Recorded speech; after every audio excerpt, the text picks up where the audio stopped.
Bom, rapaziada,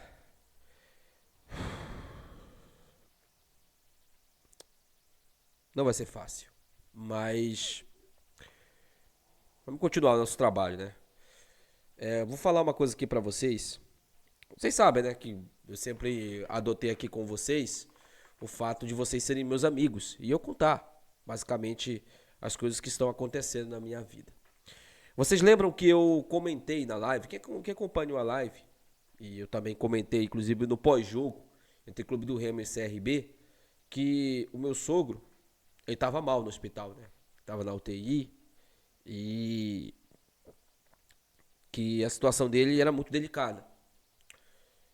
Infelizmente, da madrugada de hoje, ele veio a óbito. Infelizmente, ele faleceu. E as lembranças que eu tenho dele são lembranças positivas de uma pessoa alegre, de uma pessoa que mesmo num momento complicado, num momento difícil, ainda não deixou a sua alegria ir embora. Ele, alguns dias atrás, tinha pedido para ninguém vestir preto, para você ter uma ideia, no velório dele, caso acontecesse. Então, assim, é um dia complicado, é um dia triste. A gente perde uma pessoa que é querida. Eu tinha um projeto com ele, inclusive, de narração, ele era locutor, né? E eu tinha um projeto com ele ficou muito feliz, muito entusiasmado quando eu apresentei o projeto para ele. Infelizmente, a gente não pôde nem iniciar o projeto devido à saúde dele. E esses dias agora, eu pedi, inclusive aqui no canal, para vocês doarem sangue, né? Pra galera que podia ir, pra ajudar, inclusive na cirurgia dele. No sábado, se eu não estou enganado, ou foi na sexta, eu não lembro bem, eu postei lá no meu Instagram pessoal, pra galera fazer uma doação pro Pix pessoal dele. E, claro, eu queria agradecer muito a todos aqueles que fizeram ali a doação, mas eu queria muito destacar aqui uma mensagem especial.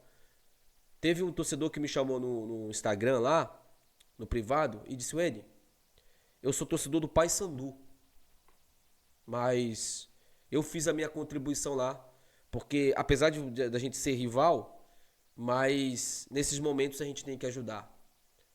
Então, gente, o futebol, a rivalidade, ela fica só dentro de campo. E tem que ser assim, só dentro de campo, tá? Então eu gostaria muito de agradecer a todos vocês que ajudaram, que vieram com palavras de conforto também.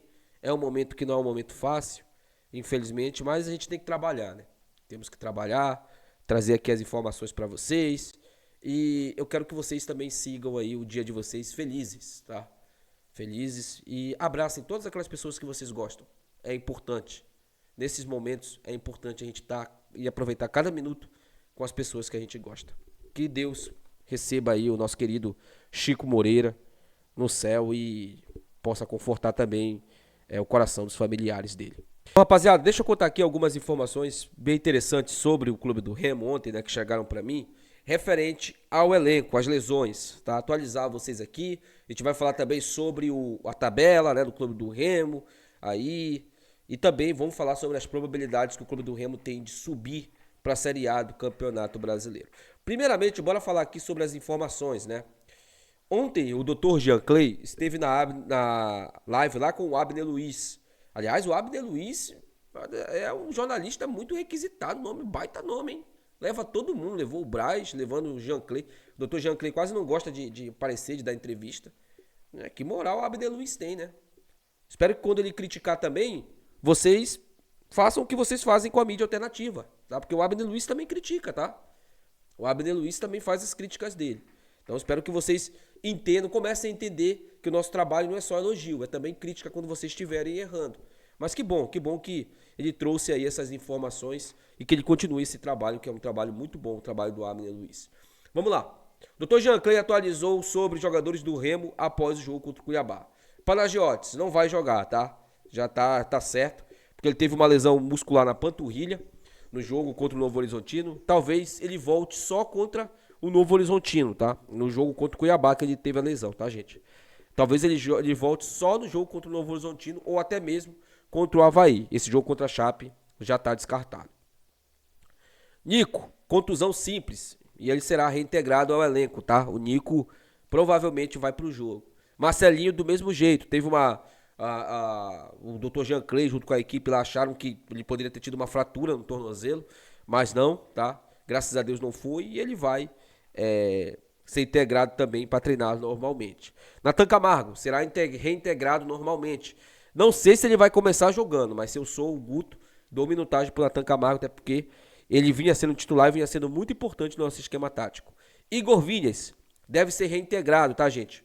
Ao elenco no próximo jogo também, já tá recuperado. Léo Lang sentiu uma lesão que, inclusive, né, ele tava no sacrifício nesse jogo, no segundo tempo.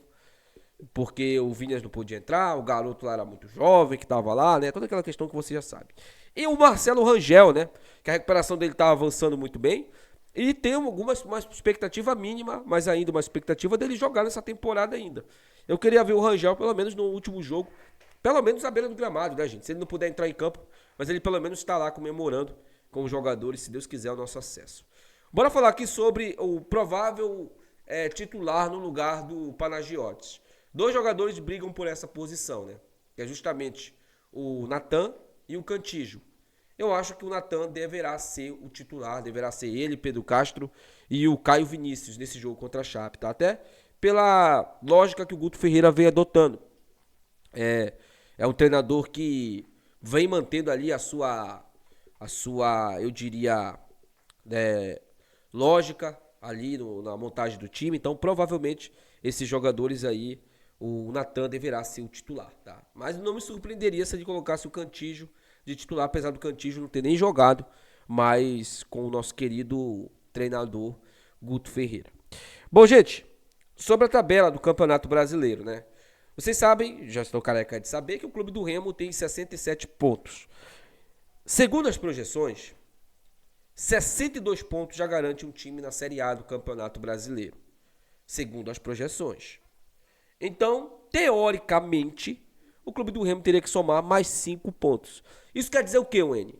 Simplesmente mais uma vitória e 2 empates nos 4 próximos jogos que o Clube do Remo tem. Porém, se o Remo conquistar 2 vitórias, ele já garante o acesso dele, porque ele chegará a 63 pontos. Então, ele já vai garantir com 2 vitórias. Caso vença os 4 jogos, o Remo tem uma grande chance de conquistar o acesso. Hoje, a porcentagem para que o Clube do Remo conquiste o acesso é justamente 74,6%, tá, de porcentagem do Clube do Remo conquistar esse acesso para a Série A. É muito alta, né? O Remo, que chegou até ali 0,2, se eu não me engano, de porcentagem, já está com 74,6%. Para mim, hoje, do G4 da competição, o Remo é o time que joga o melhor futebol. O Remo joga melhor que o Coritiba, o Remo joga melhor que o Goiás, o Remo joga melhor que o Novo Horizontino, tá? A Chape talvez seja o time ali que mais se iguale com o Remo na questão de desempenho, né? Conseguiu um excelente resultado no último final de semana contra o Coritiba, contra o Goiás, né? Vai tentar agora aí vencer o Operário, não é um adversário tão complicado para a Chape enfrenta o Operário em casa. Então é um adversário, sim, que eu acho que chega mais próximo do Clube do Remo em termos de desempenho. A Chape, que inclusive tem o melhor ataque da Série B, tá? A Chape tem 47 gols. O Remo, ao lado do Atlético Paranaense, que ainda joga, ambos têm 45 gols, são os segundos melhores ataques da competição. Tá? O Clube do Remo faz muito gol nessa competição, com o Guto Ferreira mesmo, uma média ali de 2 gols por jogo, né? Ele começou, lembrando, o Guto Ferreira não empatou nenhum jogo de 0-0, todos os jogos ele marcou gols, o Remo marcou gols com ele dentro de campo. Contra o CRB, 4-2, 4 gols. Contra o Operário, 1-0, 5 gols. Contra a equipe do Atlético Paranaense, mais 2 gols, foi 2-1, 7. Contra a Mucurinha, né? Mais 3 gols, 10. E marcou mais 3 gols contra o Atlético e contra a equipe do Cuiabá. Então, 16 gols marcados na era do Guto Ferreira. É um número absurdo. Né? E você quer mais uma estatística positiva e excelente do Guto Ferreira? O Guto Ferreira igualou a campanha do Clube do Remo do vice-campeonato em termos de vitórias seguidas, tá? O Remo chegou a 6 vitórias seguidas e igualou o time lá que chegou ao vice-campeonato contra o Vila Nova de Minas Gerais, da Série B do Campeonato Brasileiro. Se o Clube do Remo derrotar a Chapecoense, o Remo vai igualar a marca do Atlético Paranaense e ser o time que mais teve vitórias seguidas na história, tá? São vitórias seguidas na história da Série B do Campeonato Brasileiro. O Atlético Paranaense, nessa temporada, bateu esse recorde com 7 vitórias. E o Clube do Remo pode bater esse recorde. O Clube do Remo, aliás, pode colocar um recorde que dificilmente será batido, né? Que é de 10 vitórias consecutivas. Que é o que o Guto Ferreira aí pode almejar com esse time, justamente para buscar o título do Campeonato Brasileiro. Se o Remo conseguir 10 vitórias seguidas, meu amigo, vai ser entrar para a história, principalmente na Série B, que é um campeonato historicamente muito equilibrado. Deixa aí, gente, nos seus comentários aí, o que vocês acham. Muito obrigado pela força que vocês deram, tá? Muito obrigado pelas mensagens de conforto. E é isso, tá? Até o próximo vídeo. Tchau.